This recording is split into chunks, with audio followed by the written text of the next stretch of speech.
बबलू हाथी सुबह सवेरे अकेले वन में टहलने के लिए निकला। वह अपने ही धुन में चला जा रहा था। लगता था उसके दिमाग में कोई उलझन है जिसे वह सुलझाने की कोशिश कर रहा था। सड़क पर आगे बढ़ते ही उसके सामने चीकू खरगोश भागा। बबलू का पैर उसके ऊपर पड़ने ही वाला था कि चीकू जोर से चिल्लाया। उसकी आवाज सुनकर बबलू ने अपना पैर पीछे खींच लिया। कहाँ खोए हो बबलू भाई? कहीं नहीं, बस कुछ ऐसे ही सोच रहा था। किस बारे में? तुम जानकर क्या करोगे? शायद मैं तुम्हारी कुछ मदद कर सकूं। तुम तो जानते हो आजकल वन में कितनी चोरियां हो रही हैं, पर चोर का कोई अता पता ही नहीं है। इस बात को लेकर वन के सारे प्राणी चिंतित थे। वे वहाँ खुद को सुरक्षित महसूस नहीं कर रहे थे। अरे चीकू भाई, हम मजबूर हैं। हम चोर को पकड़ ही नहीं पा रहे हैं। वह बहुत चालाक है और अपने काम को बड़ी कुशलता से अंजाम दे रहा है। कहीं कोई सबूत ही नहीं छोड़ रहा। हमारे राजा इस बात को लेकर बहुत चिंतित हैं। यही कारण है कि हम सब इस बारे में सोच रहे हैं। अब तुम मेरी इसमें क्या मदद कर सकते हो? मैं कुछ सोचता हूँ, हो सकता है मुझे कोई उपाय सूझ जाए। प्रयास करने में कोई हर्ज तो नहीं है। तुम ठीक कहते हो चीकू, लेकिन वन के गुप्तचर भी अभी तक इसका कोई हल नहीं निकाल सके। इतना कहकर वे चुप हो गई। बबलू की बातों ने चीकू को सोचने के लिए मजबूर कर दिया।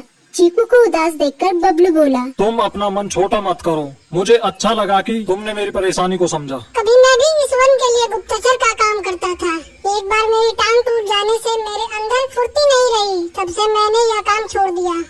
चीकू, तुम चाहो तो यह काम दोबारा कर सकते हो। वन के प्राणी ज्यादातर दिन में भोजन की तलाश करते हैं, वे रात को आराम करते हैं। तुम दिन रात दोनों में ही भोजन की तलाश में निकल सकते हो सकता है रात को तुम्हें कुछ ऐसी बातों का पता चल जाए जो हमारे काम की हो।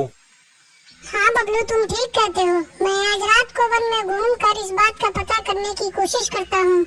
थोड़ी देर बातें करके चीकू अपनी बिल की ओर बढ़ गया और बबलू अपने रास्ते चला गया। चीकू के दिमाग में अभी तक बबलू की कई बातें घूम रही थी। उसे समझ नहीं आ रहा था वह बबलू की मदद कैसे करे। दिन भर वह उसी उधेड़-बुन में लगा रहा। शाम होते ही चीकू कुछ सोचने लगा और वह चुपचाप बिल से बाहर निकल आया। चीकू की पत्नी ने देखा तो बोली, इस समय कहाँ जा रहे हो? बाहर खतरा है। खतरा तो सुबह भी रहता है, लेकिन खतरों से डरकर हम भूखे तो नहीं मर सकते। मैं बाहर घूम कर आता हूँ। इतना कहकर चीकू रात को बिल से बाहर निकल आया। कुछ दूर जाकर उसकी नजर बंकू उल्लू पर पड़ी, जो कुछ ही दूरी पर था। वह पेड़ की डाल पर बैठा अपनी गर्दन चारों तरफ घुमा रहा था। वह तेजी से पेड़ की एक डाल से दूसरी डाल पर उड़ रहा था। बंकू की नजर उस पर नहीं पड़ी थी। कुछ सोचकर चीकू पेड़ के पीछे से बाहर निकलकर थोड़ी खुली जगह पर आ गया और वहाँ से बंकू उल्लू को देखने लगा। बंकू ने चीकू को अंधेरे में भी देख लिया, पर उसने उसमें कोई उत्सुकता नहीं दिखाई और अपनी गर्दन चारों ओर घुमाता रहा। चीकू बड़ी देर तक बंकू की हरकतों पर नजर रखे रहा। वह थोड़ी देर तक खुले मैदान में खड़ा रहा, पर बंकू ने उसे देखकर भी अनदेखा कर दिया। उसने महसूस किया कि बंकू के आसपास चमकू चमगादड़ भी मंडरा रहा था। कुछ देर वन में घूमने के बाद चीकू अपने बिल में लौट आया और सुबह होने का इंतजार करने लगा। अगली सुबह बबलू उसी रास्ते में जा रहा था। रास्ते में चीकू उसका इंतजार कर रहा था। आज बड़ी जल्दी आ गए बबलू। हाँ, आजकल मुझे चिंता की वजह से नींद नहीं आती। कोई नई खबर है क्या? यकीन से तो मैं नहीं कह सकता, पर मैं तुम्हें ऐसे प्राणी का नाम बता सकता हूँ जो शायद चोरों की मदद कर रहा है। कौन है वो? बंकू उल्लू।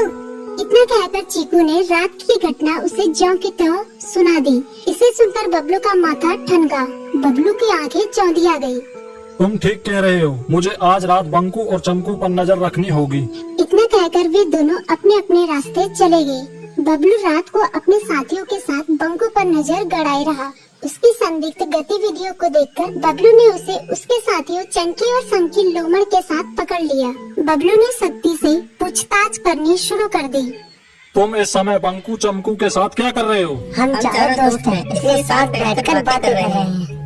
चमगादड़ और उल्लू की दोस्ती तो समझ में आती है, पर लोमड़ के साथ दोस्ती कैसे हो सकती है? सख्ती से पूछने पर दोनों ने अपना जुर्म कबूल कर लिया और सभी चोरियों के बारे में बताया जो उन्होंने कुछ दिन पहले वन में की थी। बबलू ने उनके चोरी का सारा सामान भी बरामद कर लिया। बंकू और चमकू को अभी तक समझ में नहीं आ रहा था कि वो इतनी आसानी से कैसे पकड़ में आ गई।